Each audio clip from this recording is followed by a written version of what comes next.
அஸ்ஸலாமு அலைக்கும் வரஹ்மத்துல்லாஹி வபரகாத்துஹு. 5 நிமிடம் மதர்சா பார்ட் 15.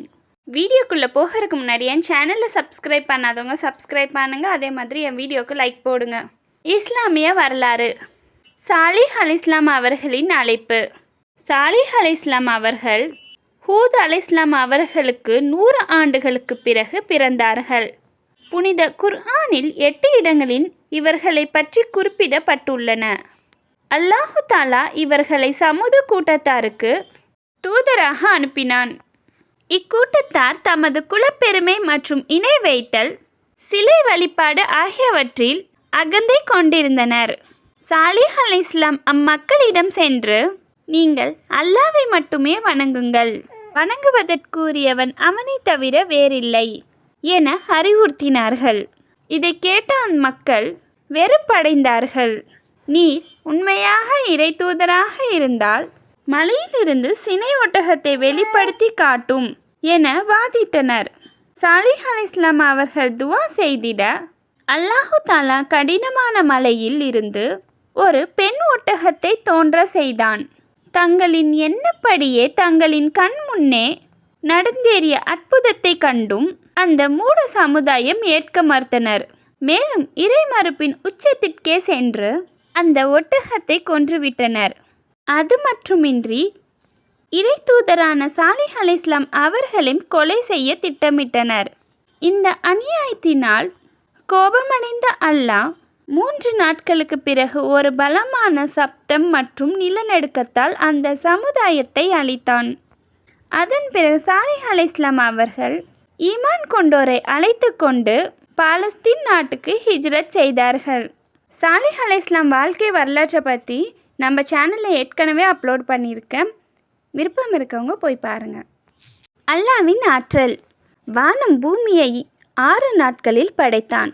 குர்ஆனின் கூறப்பட்டபடி அல்லாஹு தாலா 7 பூமிகளையும் 7 வானங்களையும் அவை இரண்டுக்கும் இடையே உள்ள எல்லா பொருட்களையும் வெறும் 6 நாட்களில் படைத்தான்.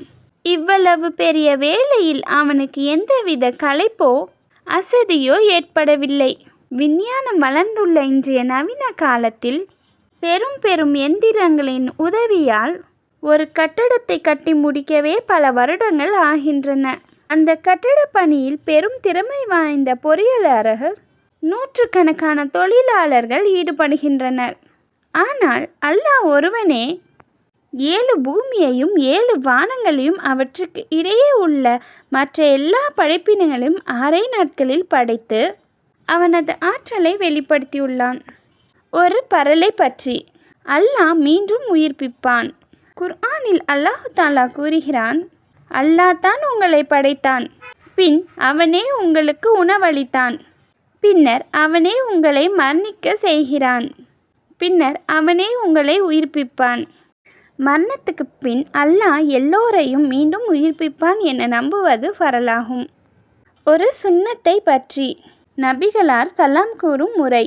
முஹம்மது ஸல்லல்லாஹு அலைஹி வஸல்லம் அவர்கள் இரவு நேரத்தில் வீட்டுக்கு வரும்போது தூங்குபவர் விழித்து கொள்ளாதவாறும் விழித்திருப்பவர் மட்டுமே கேட்கும்படியாகவும் சலாம் கூறுவார்கள் என மிக்தர் ரலியல்லாஹு அவர்கள் அறிவித்தார்கள். இந்த ஹதீஸ் முஸ்லீமில் இடம்பெற்றிருக்கு. ஒரு முக்கிய அமலின் சிறப்பு. கோபத்தை நீக்கும் துவா. யாருக்காவது கோபம் ஏற்பட்டால் அவுது பில்லாஹி மினஷ் ஷைத்தானிர் ரஜீம் என ஓதிக்கொள்ளுங்கள் என நபி ஸல்லல்லாஹு அலைஹி வஸல்லம் அவர்கள் அறிவித்தார்கள். ஒரு பாவத்தை பற்றி.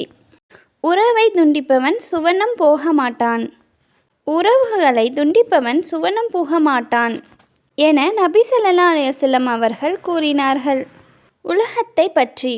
சிறந்த செல்வம் எது?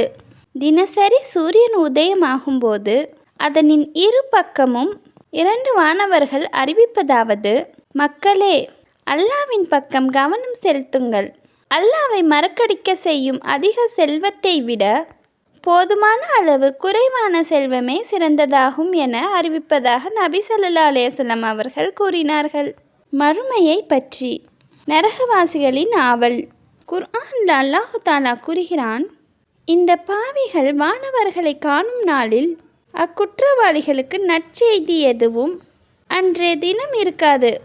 வானவர்களின் அதிபயங்கரமான தோற்றத்தை கண்டு இவர்களுக்கும் எங்களுக்கும் இடையே தடுப்பு ஏதும் வந்திடக்கூடாதா என கூறுவார்கள். நபி வழி மருத்துவம். மருதாணியின் உபயோகம். மருதாணியை உரோமங்களுக்கு பயன்படுத்துங்கள், ஏனெனில் இது உங்களின் இளமையையும் அழகையும் ஆண்மையையும் அதிகப்படுத்துகிறது என நபி ஸல்லல்லாஹு அலைஹி வஸல்லம் அவர்கள் அருளினார்கள். குர்ஆனின் அறிவுரை.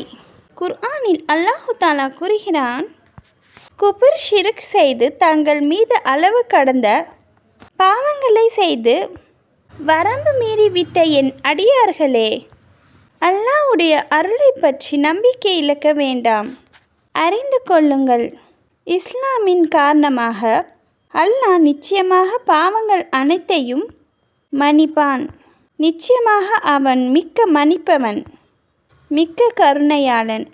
ஃப்ரெண்ட்ஸ், வீடியோ பிடிச்சிருந்தா லைக் போடுங்க. அதே மாதிரி என் சேனலுக்கு சப்ஸ்கிரைப் பண்ணுங்கள்.